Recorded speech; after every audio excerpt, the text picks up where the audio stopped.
Namo Sangyang Adi Buddhaya. Namo Tassa Bhagavato Arahato Sama Sambuddhassa. Namo Sabbe Bodhisattvaya Mahasattvaya. Sukang Yawa Jarang Silang Sukang Sadapati Titang Sukang Panaya Patilatang Papanang Akaranang Sukang.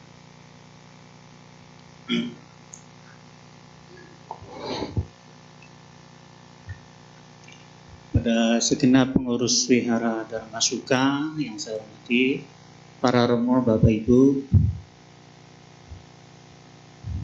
pimpinan atau pengurus yayasan, hadirin semua, saudara sekalian yang berbahagia, selamat pagi, Namo Buddhaya. Pertama saya menyampaikan terima kasih atas undangan untuk bisa berbagi pengetahuan dan pengalaman praktek Dharma di kebaktian Minggu Wihara Dharma Suka Pluit. Terima kasih ya secara khusus pada Pak Sarwan ya tidak pernah lelah selalu berkomunikasi ya mewakili pengurus wihara ya, untuk meminta saya meluangkan waktu untuk bisa mengisi ceramah Dhamma di wihara ini. Terima kasih juga pada penyanyi ya, Wihara Dharma Suka ya, yang secara khusus tadi saya mendengar di luar menyanyikan lagu saya. Ini satu kehormatan ya. Biasanya banyak umat Buddha menyanyi lagu Buddhis tapi nggak pernah mau menyebut siapa penciptanya gitu. Nah ini saya terima kasih tadi kayaknya nama saya disebut ya. Iya. Itu satu bentuk apresiasi ya. Simple tapi itu punya nilai yang sangat besar ya. Itu satu penghargaan. Baik Bapak Ibu Saudara sekalian, sebagaimana yang telah ditulis dalam poster ya. Saya pada siang ini akan bicara tentang membangkitkan aditana. Ini satu topik sederhana tapi penting sekali karena aditana ini adalah satu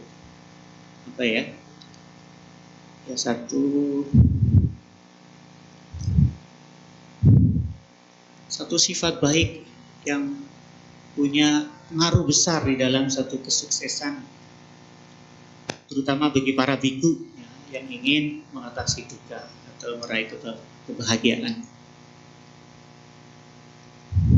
Bapak Ibu Saudara sekalian, aditana adalah ajaran Buddha yang bukan hanya diajarkan tapi ini juga dipraktikkan langsung oleh beliau, dan pengalaman praktik aditana ini dibagikan kepada kita semua. Ya. Bahkan di dalam Vinaya, ya, khususnya dalam Julawaga maupun Mahawaga, Sang Buddha itu menganjurkan kepada para biku untuk selalu membangkitkan dan memelihara aditana, terutama dalam praktek ya, terkait dengan praktek uposatha. Ya, kita para biku kalau uposatha itu harus membangkitkan aditana dengan mengulang patimokkha, membaca aturan ya, supaya biku itu ingat bahwa kita ini adalah biku yang kehidupannya beda, yang punya semangat untuk mengatasi duka ya. Dengan membaca patimokkha itu kita jadi kembali ke motivasi ya. Seringkali kita jadi lemah menghadapi masalah, menghadapi tantangan karena motivasinya tidak dipelihara karena nggak ada aditana. Juga terkait dalam konteks penggunaan barang sehari-hari, dalam hal menggunakan jubah, kita diwajibkan mempraktikkan aditana. Kita jubah para biku yang Anda danakan ya, setelah kita terima, itu ada renungan bahwa kita akan menggunakan ini dengan rasa hormat, dengan rasa terima kasih untuk tujuan mulia gitu. Kalau dalam 10 hari atau 7 hari ya, kita nggak pakai setelah didanakan, diberi oleh umat ya, itu secara otomatis jubah itu atau pata itu akan menjadi milik umum. Jadi biku siapa aja boleh pakai. Tapi selama itu kita setelah terima kita pakai ada aditana, itu akan menjadi milik pribadi. Juga termasuk dengan obat-obatan, ya, makanan dan sebagainya. Jadi itu dianjurkan, ya, dinasihatkan Buddha. Jadi kita para biku, kalau saya terutama kalau lagi puasa, ya, puasa itu adalah kesempatan yang paling berharga, karena dimana ketika puasa kita betul-betul bisa menjaga semangat menjadi biku itu. Karena selain didukung komunitas, juga ada tradisi yang tradisi yang memang menyirami benih semangat itu menjadi pertapa itu di dalam puasa, ya. Ada jadwal yang jelas, ada kegiatan yang jelas, tradisi membaca aturan, tradisi minta maaf, terus membangkitkan tekad, ya. Tujuan menjadi biku itu adalah untuk mengatasi duka, mengatasi derita. Kita para biku, terutama dalam tradisi Theravada, saya sendiri, ya, waktu di Myanmar ketika ikut guru saya sampai saya kita selalu diyakinkan, ya, setiap memeditasi itu harus membangkitkan semangat, membangkitkan aditana. Salah satunya selama puasa tidak akan kemana-mana, akan tinggal di tempat ini untuk berlatih sampai mengalami kemajuan. Waktu mau meditasi juga ada aditana. Misalnya pengalaman saya itu di awal-awal itu meditasi kan ternyata tidak mudah, ya. Duduk 1 jam itu pekerjaan yang sulit. Duduk, mengamati nafas, konsentrasi itu nggak mudah. Seringkali di awal-awal latihan itu kita yang mengalami penderitaan, ya. Belum 1 jam udah ganti posisi duduk, sudah buka mata, sudah kembangin jalan, ya. Rasanya meditasi itu hanya menikmati penderitaan gitu, ya. Nah, aditana itu ketika dibangkitkan, ya, guru saya ngajari saya itu, kamu harus punya tekad. Sebelum 1 jam, ini latihan awal, kamu jangan buka mata, kamu jangan ganti posisi duduk, apapun yang terjadi kamu tenang diam.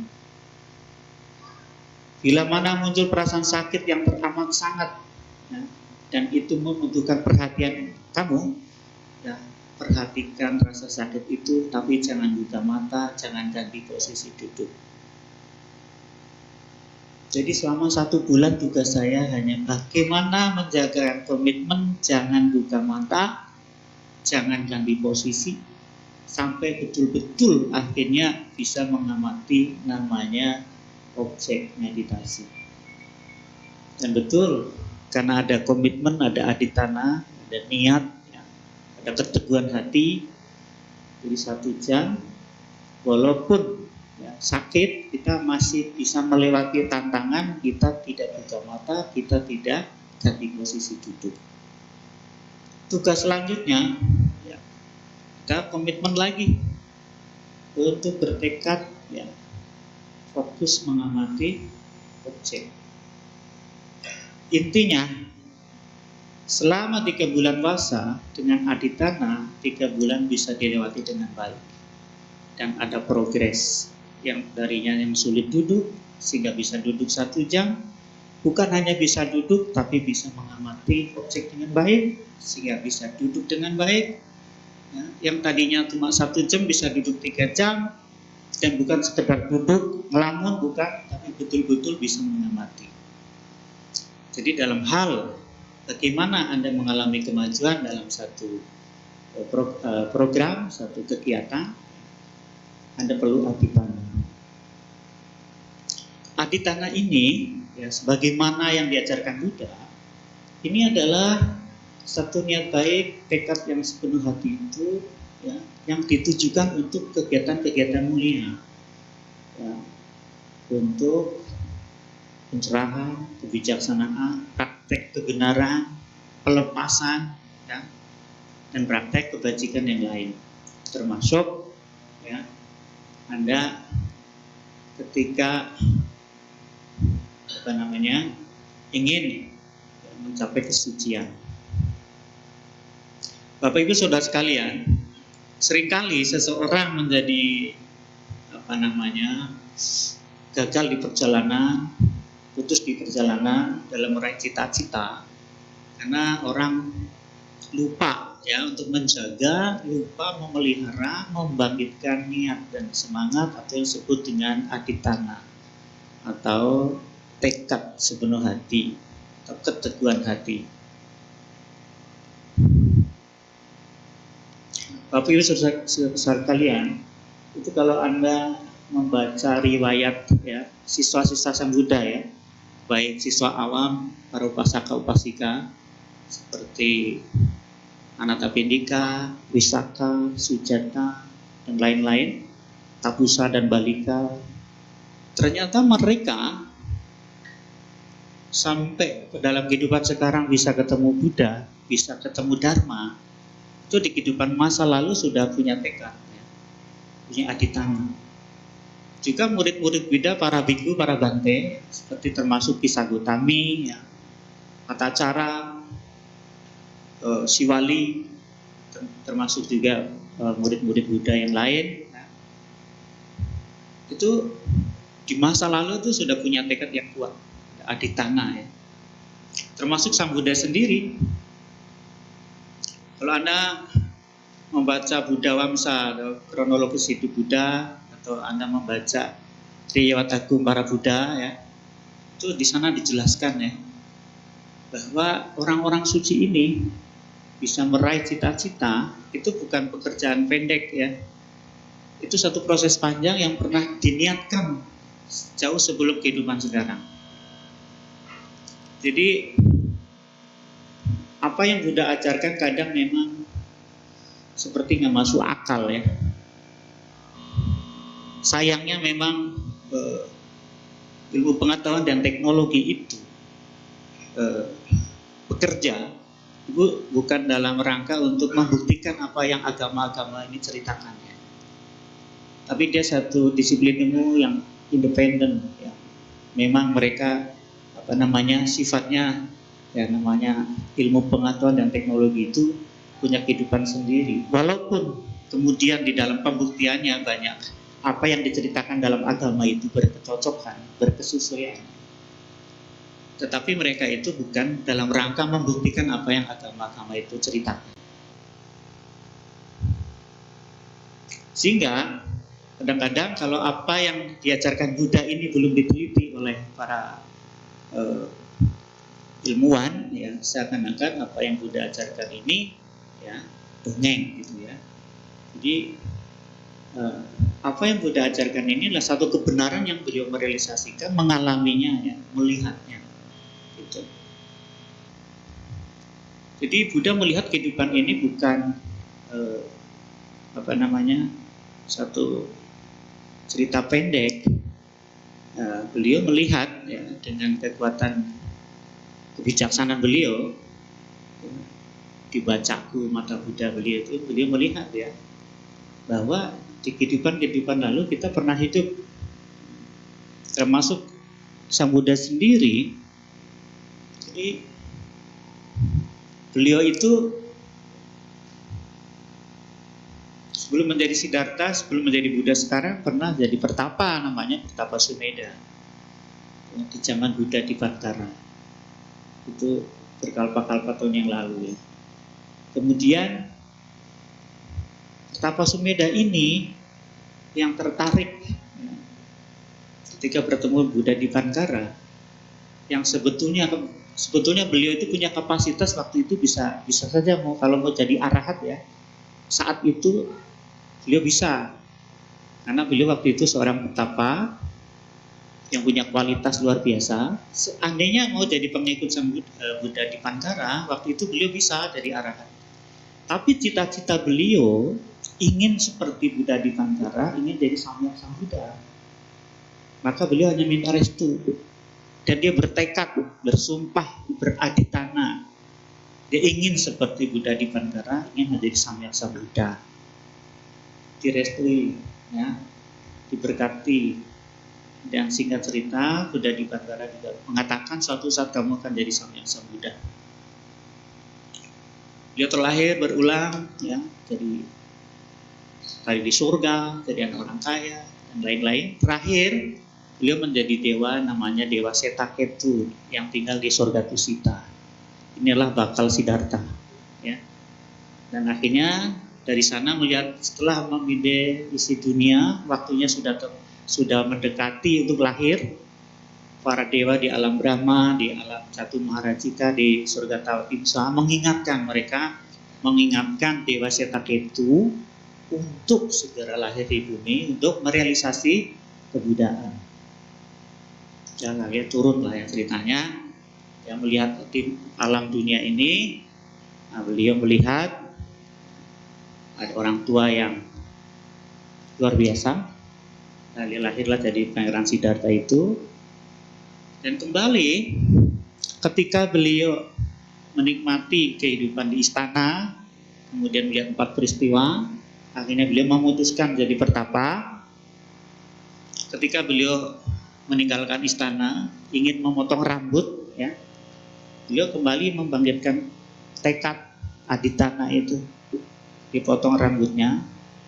Biarlah kalau rambut ini saya lempar ke angkasa dan tidak jatuh, itu pertanda alam semesta merestui saya akan jadi pertapa untuk menjadi Buddha.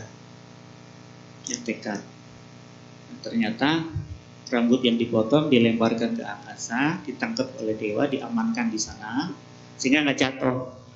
Ya, itu tanda alam semesta merestui. Dan ketika beliau betapa menyiksa diri dan sadar bahwa itu cara bertapa yang salah, ya, kemudian merubah cara bertapa dengan jalan tengah, beliau kemudian membawa patahnya melempar ke sungai.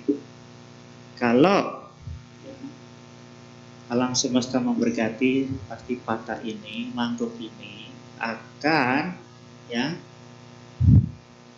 mengalir melawan arus sungai. Dan dia bertekad kalau itu terjadi, saya akan melanjutkan pertapaan untuk jadi Buddha. Alam semesta memberkati. Patah yang dilempar itu bukan hanyut tapi naik ke atas, bukannya ke hilir tapi ke hulu. Demikian pula setelah mau bertapa, beliau bertekad lagi tuh, saya tidak akan bangkit, ya, saya tidak akan bergeming, saya tidak akan bereaksi walaupun darah, ya, kering dan sebagainya sebelum mencapai pencerahan. Ya, singkat cerita, aditana niat, ya, mulia untuk mengatasi duka bagi seorang biku itu penting. Siapapun yang punya cita-cita mulia harus terus merawat, membangkitkan, menjaga niat baiknya, aditananya itu. Karena seringkali karena gangguan sepele, orang jadi mundur, orang jadi berhenti melakukan kebajikan karena tidak pernah merawat, menjaga niat motivasinya tadi. Termasuk Anda menjadi pengikut Buddha, niatnya apa? Motivasinya apa? Saya waktu jadi biku juga ditanya, apa motivasinya? Kamu menjadi biku motivasinya apa?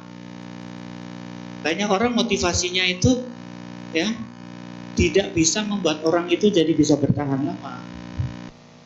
Banyak orang tidak tahu. Guru kita ngajarin, ya, jadi biku itu bukan pelarian. Jadi biku itu bukan untuk senang-senang bermalas-malasan. Menjadi biku adalah kesempatan mulia yang langka. Kamu harus punya motivasi yang benar.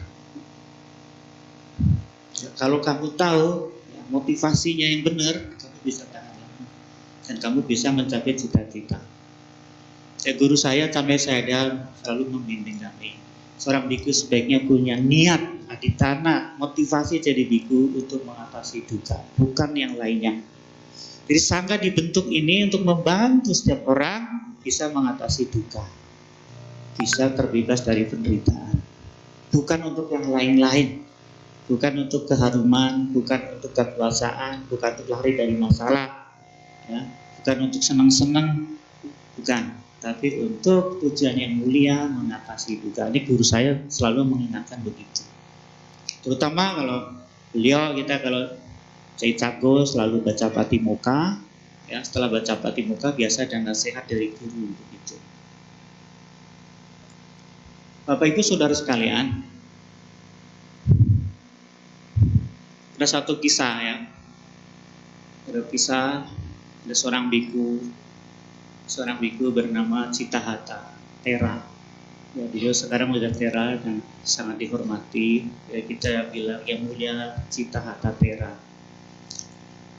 Cittahata Thera sebelum menjadi Thera, menjadi orang suci arahat, beliau juga mengalami problem yang sangat luar biasa sampai harus 6 kali lepas jubah. Ya. Jadi sebelum menjadi Thera, beliau sampai 6 kali lepas jubah. Setelah ditilik ternyata karena nggak ada aditana motivasi yang benar. Jadi suatu hari Cittahata ini awalnya adalah seorang berumah tangga yang oleh karena kelelahan mencari lembunya yang hilang, kemudian beliau mampir di sebuah wihara. Dia melihat para bante di sana hidupnya enak, ya nggak usah capek-capek, hanya bawa patah, banyak makanan. Jadi Cittahata ini melihat, oh jadi biku kayaknya enak ini. Akhirnya dia bergabung di sana, makan di sana, kemudian minta izin untuk jadi bante. Sama komunitas bante di sana direstui. Kemudian karena berpikir jadi biku adalah untuk enak-enak, ya dia awalnya menikmati setiap pagi bisa pindah mata, makan gratis, ya terus nggak ngapa-ngapain. Tapi rutinitas berpindah kota membosankan. Apalagi nggak punya biasa bangun pagi untuk meditasi. Akhirnya nggak lama jadi biku lepas jubah. Lepas jubah ketemu istrinya yang bawel, kemudian pekerjaan hari-hari ngurusin sapi. Kayaknya kok susah amat ya jadi orang, kan jadi bante aja enak. Kembali lagi jadi bante. Jadi biku, ya.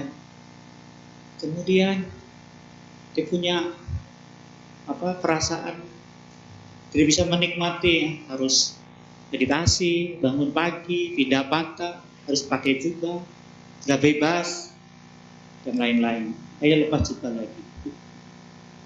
Sampai akhirnya ke-6 kali setelah lepas jubah, suatu saat ya ketika melihat istrinya sedang tidur di tengah malam, dia melihat pemandangan yang buat dia menjadi seperti muak gitu ya, kaget ketika melihat istrinya tidak seperti yang dia bayangkan. Ketika dia melihat dengan nafsu, istrinya cantik, tapi hari itu dia melihat dengan penuh kesadaran.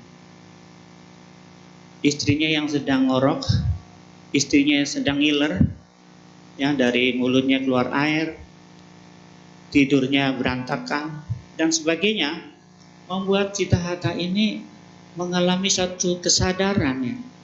Orang yang dicintai, yang dirindukan selama ini, yang mati-matian dibelain, ternyata berubah, ternyata menjijikan.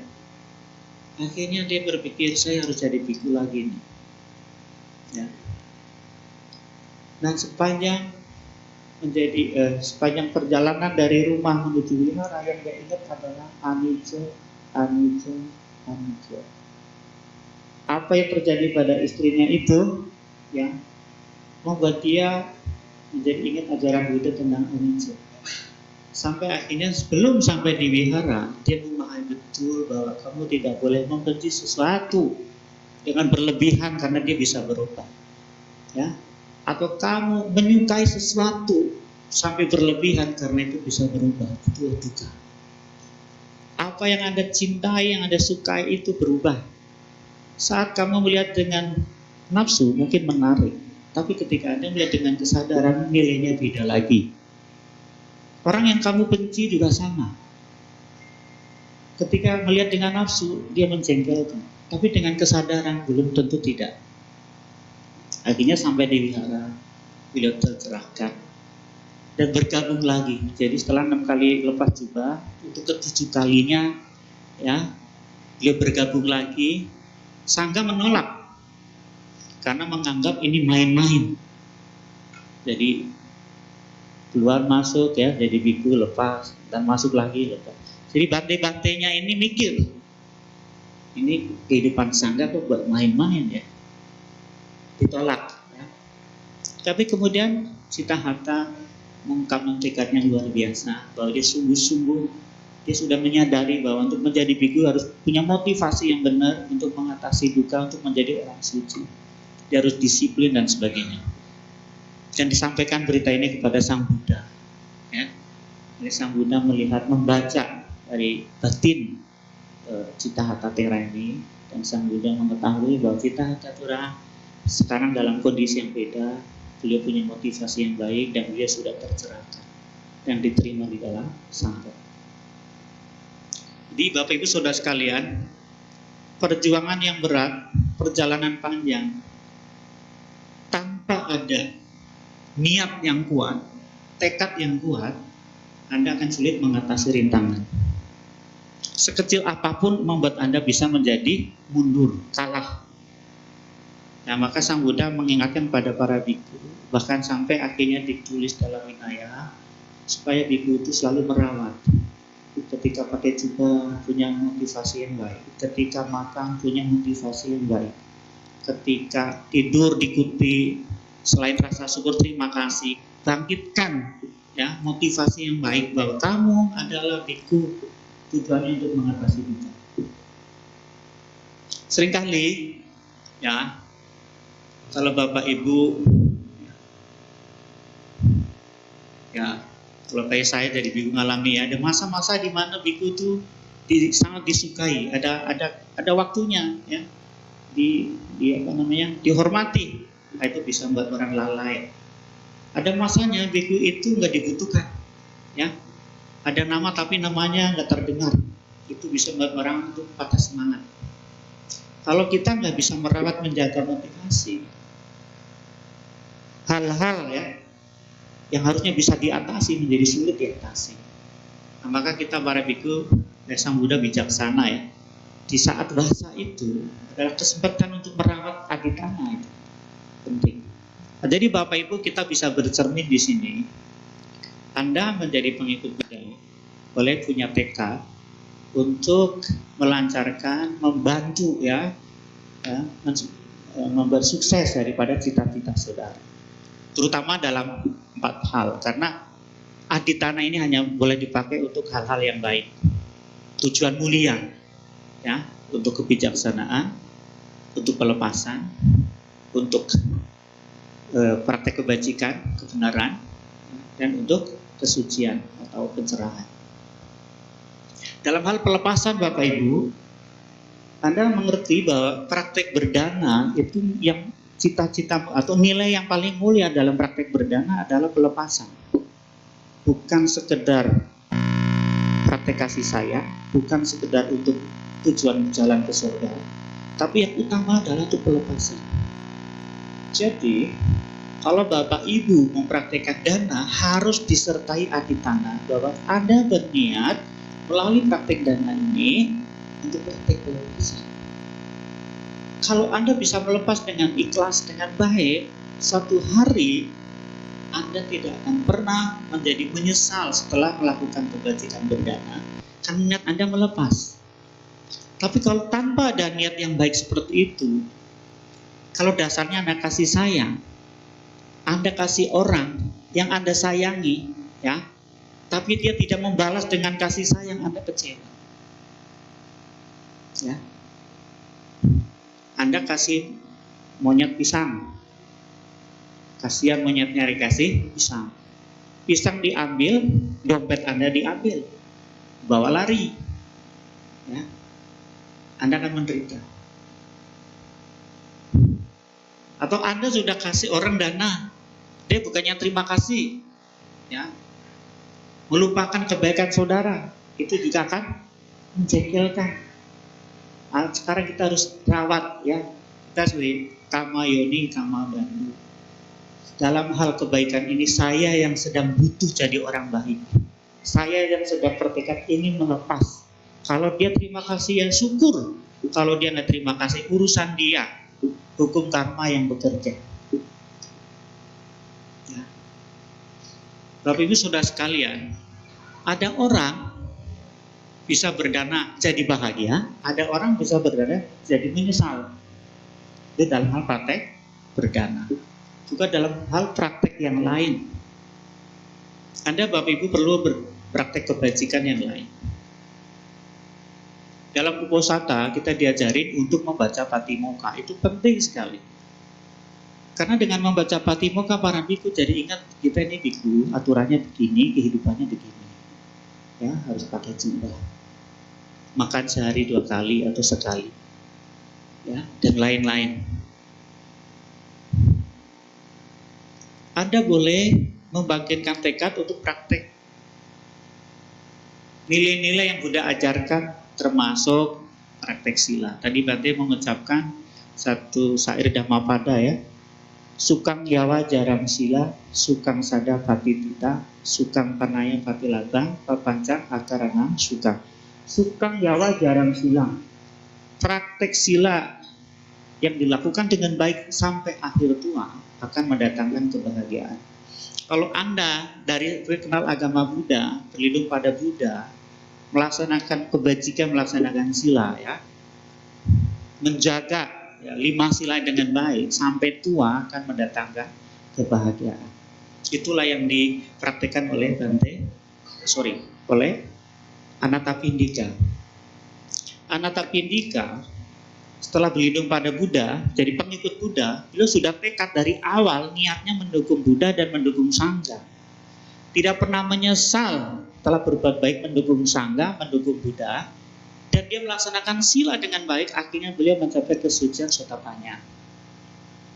Anda bayangkan di zaman Buddha, ya, ketika Anathapindika mendukung Buddha, mendukung Sangha, ada peristiwa di mana pangeran-pangeran dari suku Sakya yang masuk biku menjadi pengikutnya Devadatta. Devadatta dan teman-temannya pangeran suku Sakya ini banyak bertingkah yang tidak bagus, bahkan seringkali ya berniat jahat ingin membunuh Buddha.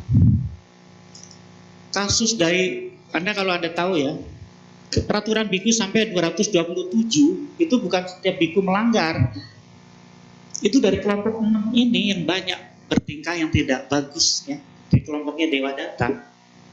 Ya, misalnya makan sambil ngomong, makan di kepel-kepel nasi dilempar ke atas, ditangkap pakai mulut. Ya, Anda bayangin ya, kita aja di sini nggak pernah kepikir. Di zaman itu terjadi, di zaman Sang Buddha itu makan capu-capu ya, mulut jadi dikepel banyak-banyak, kalau bahasa Jawanya tuh muncul-muncul gitu, mulutnya penuh,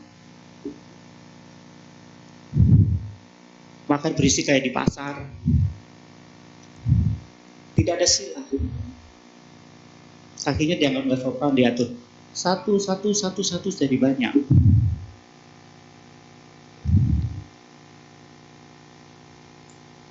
Makanya biku itu baca patimokkha supaya ingat aturan sila. Sila yang dipraktikkan dengan baik mendatangkan kebahagiaan. Ini yang dialami oleh Anathapindika. Anathapindika sampai di akhir hayat beliau menjaga sila dengan baik, setia sama istrinya, ya, sayang sama anaknya, support Sangha. Anathapindika yang mengetahui di saat itu Sangha punya masalah, dia tetap setia kepada Buddha, tidak menghakimi, ya, tidak menjadi mundur untuk menjadi pendukung Buddha, enggak. Bahkan suatu hari beliau diuji, suatu bencana besar, Anathapindika ini hartanya hilang, hanyut, kena banjir bandang, ya, hanyut sampai ke lautan, habis jadi orang miskin. Kemudian harta yang lain dipinjam teman-temannya nggak dibalikin. Anda bayangin ya, sudah uang yang ada, harta yang ada hanyut ditelan banjir, uang yang dipinjam-pinjam nggak dibalikin. Ya, apakah Anathapindika menjadi goyah, menjadi mundur, menyesal menjadi pendukung Buddha? Tidak. Bahkan sempat diganggu sama makhluk halus penjaga rumah beliau, ya, jenisnya apa, yaksa atau apa nggak tahu. Itu sempat kayak memprovokasi. Itulah Tuhan Anathapindika. Uangmu habis untuk berdana, ya. Sekarang kamu nggak punya apa-apa lagi. nggak ada manfaatnya kamu berdana mendukung Sangha, mendukung Buddha. Sekarang hanyut semua. Anathapindika yang dari awal kenal Buddha, dia merasa Buddha, Dhamma, Sangha, Triratna adalah harta yang tidak ternilai. Dia merasa dia harus mensupport. Ketika beliau kenal Buddha pertama kali, mendapatkan Dharma, ketemu Sangha, beliau merasa punya harta. Jadi dia punya keyakinan, ini harus didukung. Saya tidak akan pernah menyerah, tidak akan pernah berhenti mendukung Triratna. Apapun yang terjadi, itu tekadnya. Dan ketika dia kehilangan harta karena banjir, dia merasa punya harta yang lebih bernilai, yaitu namanya Triratna. Maka beliau tidak akan pernah mundur jadi pendukung Sangha, pendukung Buddha, pendukung Triratna. Ya, makhluk halus ini diusir, ya, karena kurang ajar. Dan makhluk halus ini menjadi menyesal, menderita, karena Tuhan satu-satunya yang selama ini diikuti mengusir dia. Akhirnya dia mengadu ke Dewa Jatu Maharajika, ya, disaranin suruh ngadu ke Dewa Saka. Sampai ke Dewa Saka mau beri syarat.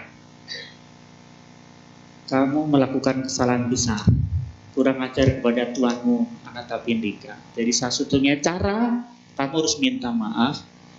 Sebelum minta maaf, kamu harus bantu Anathapindika. Pertama, kamu bantu itu kembalikan uang harta yang hanyut di lautan, kamu ambil. Yang kedua, kamu pengaruhi orang-orang yang berhutang sama Anathapindika, satu-satu kamu pengaruhi pikirannya untuk supaya dia mengembalikan. Yang ketiga, kamu cari harta, ya, di sekeliling rumah Anathapindika, harta karun yang tidak bertuan. Jadi ada harta karun di sekitar rumah beliau itu yang tidak bertuan, itu kamu ambil, kamu kasih. Nah setelah itu, ya, makhluk halus ini mengambil harta karunnya Anathapindika, kemudian mengembalikan, mempengaruhi orang-orang yang punya utang ini, dan membawa harta karun yang tidak bertuan. Hari itu Anathapindika kembali jadi orang kaya berkat tekad kuat setia kepada Triratna. Tapi yang lebih luar biasa ada Anathapindika, ya, dia punya prinsip harta yang berharga di dunia ini bukan harta yang bisa hanyut, bukan harta yang bisa dicuri, bukan harta yang terpendam akhirnya tidak bertuan. Harta yang paling berharga adalah 3 permata. Itulah yang membuat beliau suatu hari lahir di alam surga Tusita, ya, setelah mendengar Dharma dari Sariputra. Jadi Bapak Ibu Saudara sekalian, Anathapindika memberi contoh langsung betapa pentingnya punya tekad, punya motivasi yang benar ketika menjadi pengikut Buddha. Jadi Bapak Ibu, ya, harus punya pemahaman kalau Anda dalam kehidupan sekarang mengenal Triratna, Anda sebetulnya punya harta permata yang luar biasa. Saya banyak ketemu orang sakit yang mau meninggal. Ketika selama dia menjadi pengikut Buddha, banyak berbuat baik, apalagi pernah vipassana, senang menolong, ya, sering support wihara, mensupport sangga, menolong orang-orang susah dan sebagainya. Ketika mau meninggal, karena biasa berbuat baik, melepasnya gampang. Ketika sakit, dia tidak menyalahkan sakitnya, dijadikan objek meditasi. Ya, Bante pernah ketemu Bante Pitapattuko di Bali tahun 2004. Ini Bante luar biasa. Beliau kena sakit stroke. Biasa orang kalau kena sakit stroke itu menjadi cengeng, jadi sensitif, ya, gampang nangis dan sebagainya. Tapi beliau punya kebijaksanaan yang luar biasa. Ya. Sebagai seorang meditator yang berkelas, ya, yang bijaksana, beliau bisa menghadapi masa sakit ini dengan luar biasa, ya, dengan batin yang tetap tenang, gak pernah menyalahkan, gak pernah nyesel jadi Bante, gak pernah nyesel ngajar meditasi, gak pernah menyesal bimbing orang, gak pernah. Terus beliau pesan kepada saya, selagi muda, ya, selagi sehat, kamu harus vipassana, kamu harus pergi, ya. Jadi ketemu beliau itu inspirasi. Jadi dia tidak memelas-memelas, nangis-nangis ya, minta didoain, yang lain enggak. Beliau menghadapi dengan tenang. Nah, memang seperti itulah manusia, kalau udah lahir tuh bisa sakit. Orang baik bisa sakit. Jadi sakit itu bukan milik orang jahat, orang baik pun bisa sakit. Kita harus terima itu. Dan karma itu adalah permata, itulah yang membuat saya termotivasi pergi ke Myanmar, belajar meditasi, ketemu guru yang hebat, ketemu komunitas yang berlatih, yang merawat kita, punya semangat. Saya jujur dulu juga dari biku bukan cita-cita atas penderitaan. Saya awal jadi biku itu, awal latihan cuma kepengen latihan 3 bulan. Ya, anak tren, teman-teman pada jadi latihan sama Nera, saya ikut sama Nera. Rupanya dari sama Nera 3 bulan itu apa ya, nanggung banget gitu. Begitu jadi sama Nera, kemudian banyak ketemu orang baik, ketemu orang penting, ada kebahagiaan tersendiri, kayak naik kelas gitu. Ya, hidupnya lebih teratur, bangun pagi jam 4, sembahyang, morning chanting, evening chanting, kadang-kadang ya kita diundang ceramah. Ada kehidupan yang beda, yang merasa itu mendatangkan kebahagiaan. Akhirnya tambah lagi 1 tahun. Walaupun orang tua nggak izinin sampai sekarang, terus aja gitu.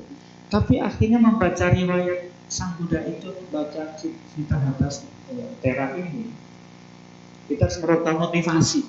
Kalau yang tadinya cuma iseng-iseng, ya, jadi biku ternyata nggak boleh iseng-iseng, nggak boleh alasan-alasan yang tidak penting.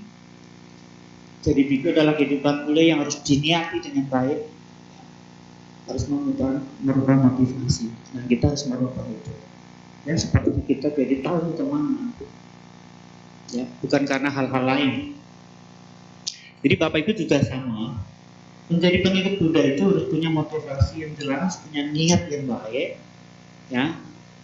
Terutama Anda kalau bisa ya, ini adalah rangka membangkitkan kebijaksanaan, ya, untuk praktek kebajikan, praktek pelepasan, untuk kesucian. Untuk ini nih menjadi pengikut Buddha ini. Kalau Anda nggak bisa jadi orang suci karena memang sulit, minimal Anda tambah bijaksana. Anda bisa melepas dengan baik. Jadi ketika Anda melakukan kebajikan tidak menderita, tapi Anda bersyukur, ya. Yang semua akan kembali kepada saudara jadi penolong. Tapi itu saudara sekalian, saya sering kali ketemu orang kalau sudah tua itu banyak sekali kesulitan-kesulitan ya. Anda yang punya anak ataupun yang tidak punya anak, tidak ada yang bisa jamin kalau Anda waktu tua, nanti anak Anda punya waktu kunjungan Anda, dia akan merawat saudara. Anda tidak bisa jamin menantunya akan begitu sayang, begitu baik. Tapi Anda nggak usah khawatir. Kalau Anda punya kebijaksanaan, Anda punya pemahaman dhamma yang dalam, Anda punya pelindung yang kuat, ya, kebijaksanaan saudara, Anda tidak tergantung pada siapapun untuk bahagia.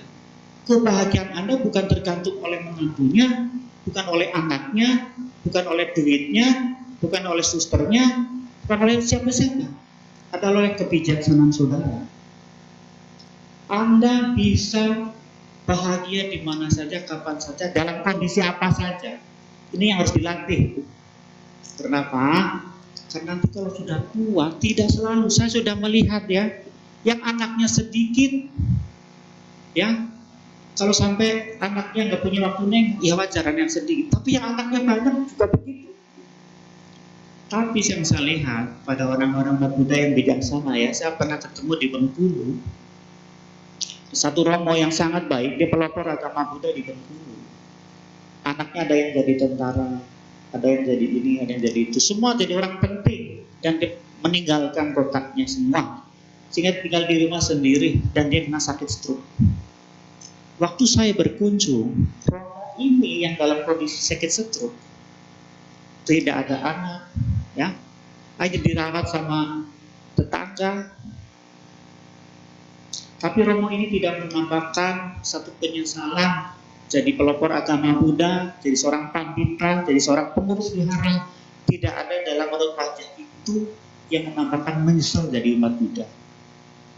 Pas saya datang di sana, pertama-tama dia minta maaf, dan saya minta maaf ya, saya nggak bisa berdiri, saya tidak bisa menyambut Bante dengan berdiri. Mohon maaf ya Bante, nanti Bante waktu paritas saya nggak bisa duduk. Maklum ya Bante, saya sudah tua lagi sakit. Pas selesai doa begitu, dia mau berdana. Bante, di usia saya sudah tua yang tidak lama lagi akan meninggal, saya ingin berbuat baik. Tolong demi kebahagiaan saya, terima dan sebagainya. Saya tersentuh pada orang seperti ini, Bapak. Kalau orang ini nggak ngerti Dharma, nggak bijaksana, tidak akan bisa bersikap seperti ini. Dia punya komitmen, ya, mengikuti Buddha itu adalah merubah, ya, attitude yang baik, sifat-sifat yang tidak baik menjadi lebih baik. Dia orang yang lebih bijaksana. Bapak Ibu Saudara sekalian, Anda akan aman di mana saja, kapan saja, kalau Anda punya kebijaksanaan yang luar biasa. Anda tidak akan menyesal, tidak akan sedih, ya. Seandainya pun kalau Anda nanti tua sakit gak ada yang datang, karena Anda sudah punya pelindung. Tapi biasanya kalau orang baik, dewa-dewa akan menjaga, dewa-dewa memberitahu, sehingga tanpa Anda sangka bahkan orang-orang yang gak kenal bisa datang menengok Anda, mendoakan saudara. Suster-suster dilalah ya bahasanya ya. Yang datang suster yang baik, yang penuh kasih. Dokter yang merawat saudara karena kebajikan saudara. Dokter yang terbaik yang mengurus saudara. Pertolongan dari mana-mana datang. Tapi seandainya nggak ada itu pun, Anda sudah menolong diri Anda dengan kebijaksanaan saudara. Ini penting sekali Bapak Ibu. Nah, jadi kita mengikuti Buddha seperti itu. Jadi kembali, komitmen jangan karena masalah sepele Anda jadi mundur praktik kebajikan. Karena semua kembali kepada saudara. Kembali kepada saudara. Anathapindika sudah memberi contoh. Ya. Kita para biku juga banyak contoh. Sang Buddha ini mengajarkan apa yang bermanfaat untuk kita. Ada yang lebih penting, ya. Bagaimana membuat saudara itu jadi baik, jadi bahagia dalam kondisi apapun. Maka Aditana ini nggak boleh lepas ya, harus dirawat, dijaga nah, dalam situasi apapun. Karena ini yang akan terus mengiringi saudara untuk tetap ada di jalan Dharma begitu. Suatu hari saya ditanya, nanti kalau umat Buddha ini sebetulnya sembayangnya itu berapa kali? Saya jawab, kalau mengikuti tradisi sembayangnya itu pagi sore. Kalau biku ya, morning setting, evening setting. Kalau mengikuti tradisi lagi, ya biku itu punya tanggung jawab ketemu itu cai cago, itu baca patimokkha. Tapi ada yang lebih penting, mengingat Buddha itu, sembayang itu kan artinya mengingat Buddha, mengingat Dhamma. Itu setiap saat. Jadi sembahyang itu tidak nunggu sehari 2 kali, tidak nunggu cai cago. Selama kamu menjaga perhatian, menjaga mindful atau sati, ya, pikiran kamu sadar, waktu jalan, waktu makan, waktu buka pintu, itu adalah sembahyang. Itu yang akan menyelamatkan saudara, bukan yang sembahyang pagi sore itu. Bukan yang sembahyang cerita itu. Yang menyelamatkan saudara adalah sembahyang tiap hari, yaitu menjaga kesadaran saudara ketika Anda duduk, ketika Anda tidur, ketika Anda makan dan sebagainya. Kalau Anda membawa kesadaran itu, Anda sedang sembahyang, Anda sedang menghormati Buddha dengan cara yang benar, itu yang menolong saudara. Ini harus dijaga. Jadi kebiasaan mindful sati itu harus dijaga, dibiasakan.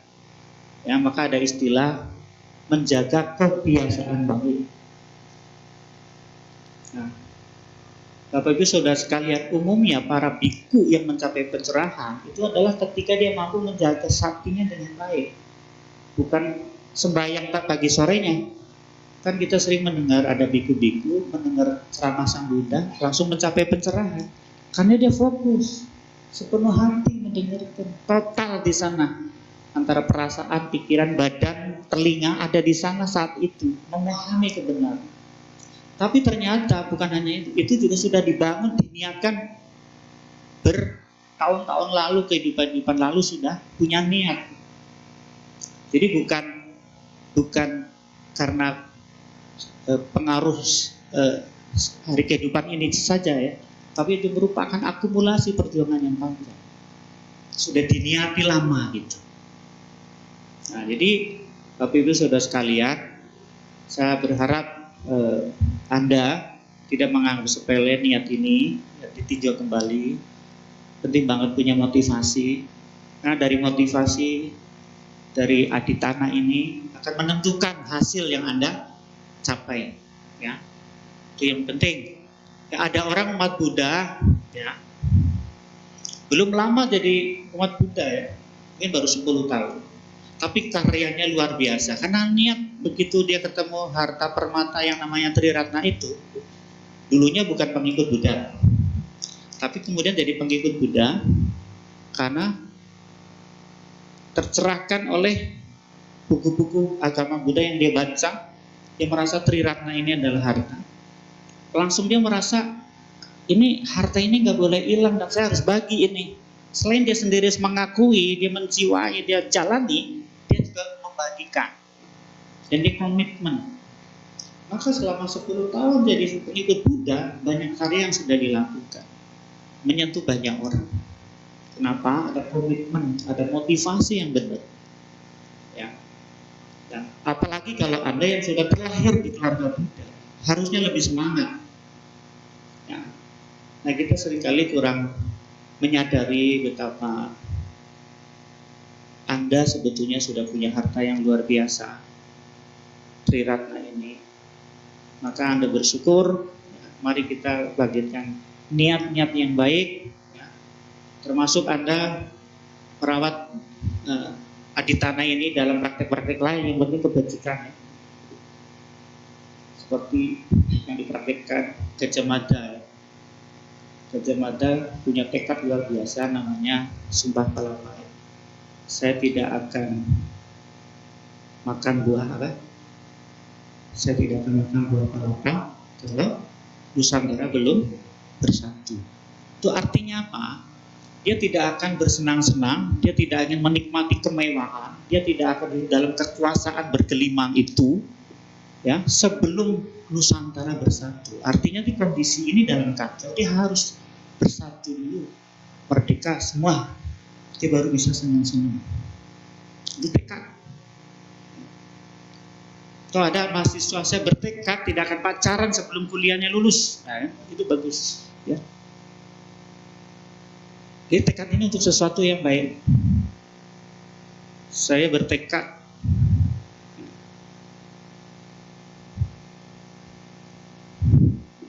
tidak nonton bola sebelum ke India.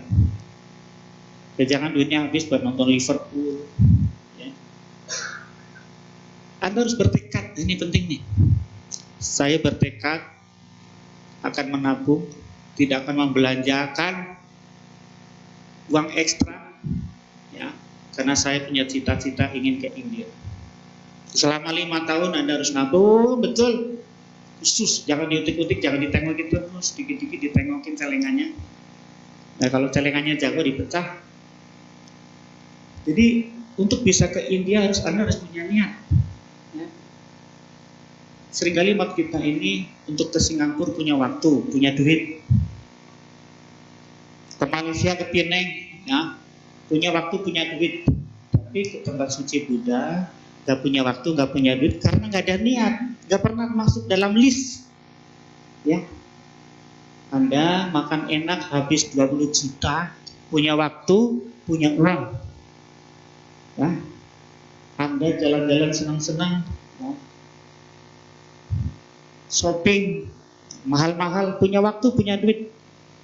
Tapi untuk ke tempat suci nggak punya waktu, nggak punya duit. Latihan pabaja nggak punya waktu. Ya, di sini ada yang pernah pabaja? Latihan pabaja? Nggak ada. Anda harus punya list itu. Sebelum saya mati, saya akan berlatih Pak Baca, walaupun cuma 7 hari atau 10 hari.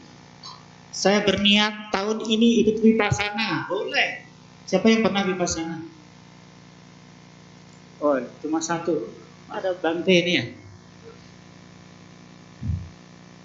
Oh, ini ayah. Cuma ayah doang. Ya, Bapak Ibu boleh ya, Anda punya niat coba ya, hidup kita ini, ya Anda harus alokasikan waktu untuk dharma ya. Anda nanti baru sadar berterima kasih. Ya, Anda suka ngeluh meditasi nggak bisa konsentrasi. Meditasi itu nggak bisa nyambi, nggak bisa. Harus spend waktu khusus, ya. Itu pengalaman saya begitu. Sambil melayani, sambil ini, sambil itu, kepengen jana nggak bisa.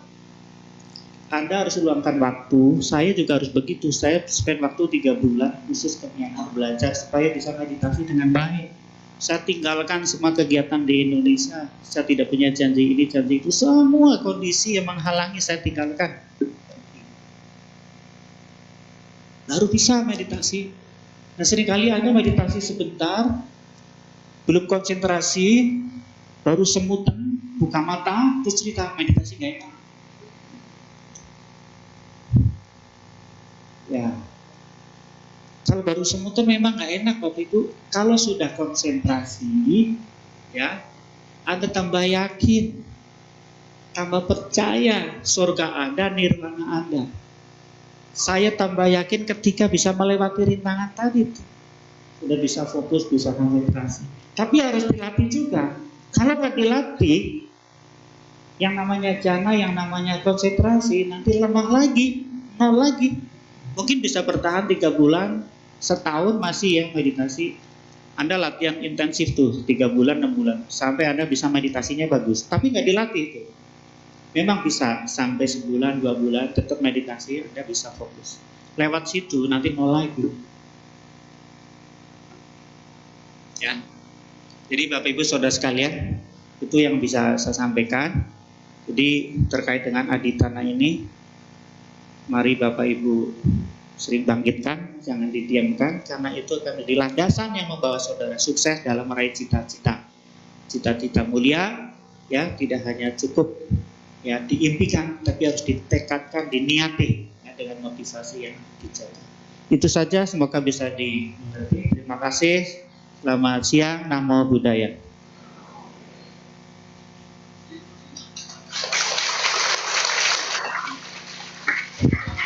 Baik, demikianlah Dhamma Desana yang telah disampaikan oleh Yang Mulia Biku Sadanyano Mahatera. Kami menyediakan sesi tanya jawab kepada Bapak Ibu. Mungkin gak banyak ya, karena waktunya tinggal sedikit. Bante harus makan siang. Pertanyaan nanti bisa disampaikan langsung secara lisan aja. Ya, nanti yang mau bertanya boleh langsung maju ke depan. Sebelumnya saya akan menyanyikan sebuah lagu yang diciptakan oleh Bante Sadanyano juga. Untuk lirik nanti akan tersedia di layar untuk Bapak Ibu, diharapkan untuk bisa bernyanyi bersama ya.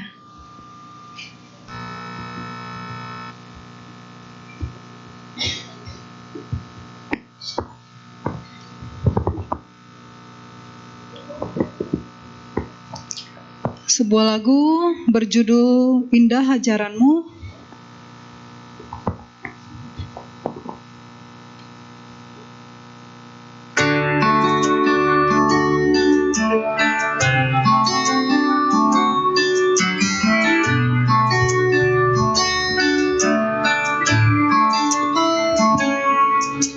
Nyata ku rasakan indah ajaranmu, oh Sang Buddha yang mulia. Nyata ku rasakan indah ajaranmu, terangi hatiku.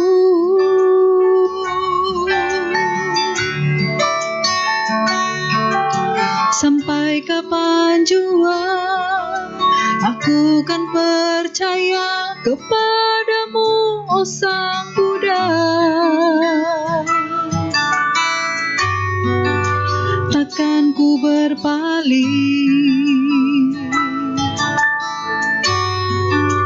kepada yang lain karena ku setia.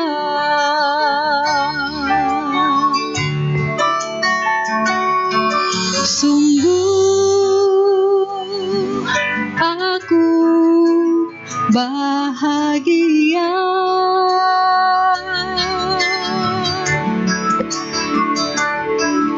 ikut dhamma-Mu Sang Buddha.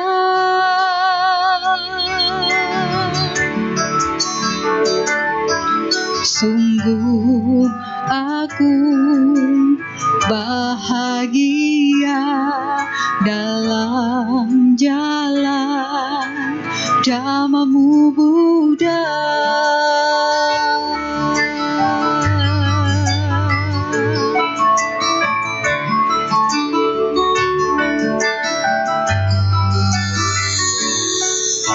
Sampai kapan jua aku kan percaya kepadamu, oh Sang Buddha.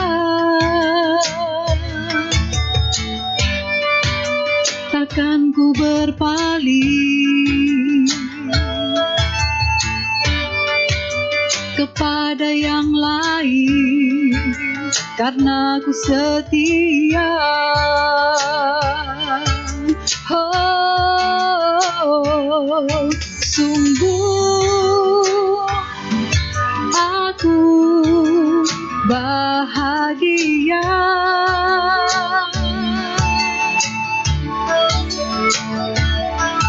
ikut dhamma-Mu Sang Buddha.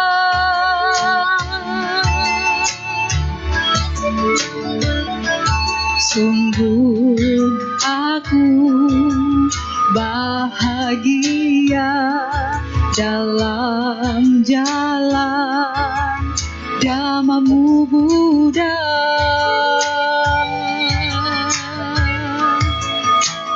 Oh,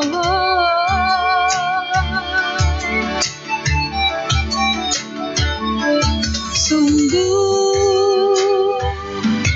aku bahagia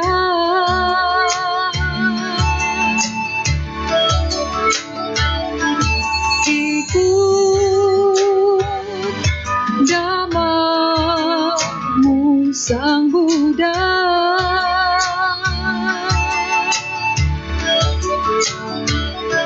Sungguh aku bahagia dalam jalan Dhamma-Mu Buddha.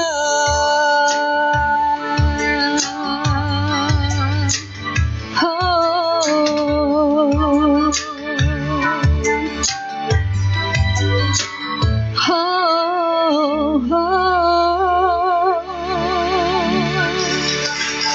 terima kasih.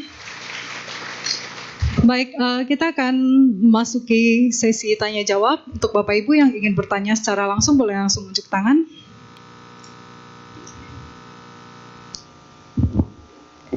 Enggak ada ya? Atau ada yang ingin bertanya tertulis, boleh langsung diangkat.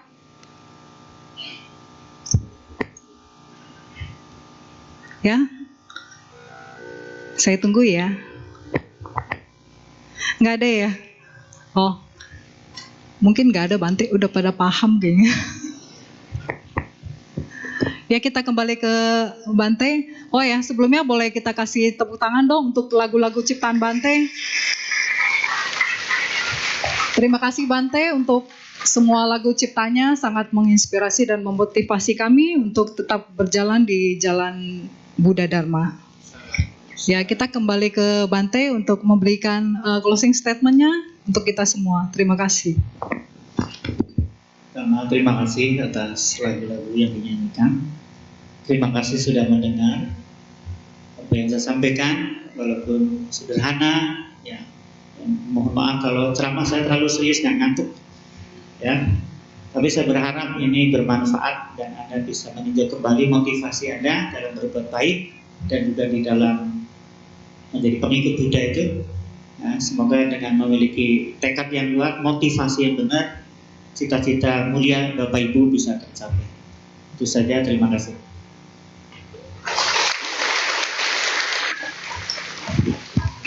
Baik, selesailah sesi Dhammadesana kita pada hari ini. Kami segenap keluarga besar Wihara Pelita Dharma Sukha dan umat yang telah hadir mengucapkan terima kasih banyak pada Yang Mulia Biku Sadanyana Mahatera atas waktu dan kesempatannya dalam membabarkan Dharma pada hari ini. Baik, umat dipersilakan bangkit berdiri.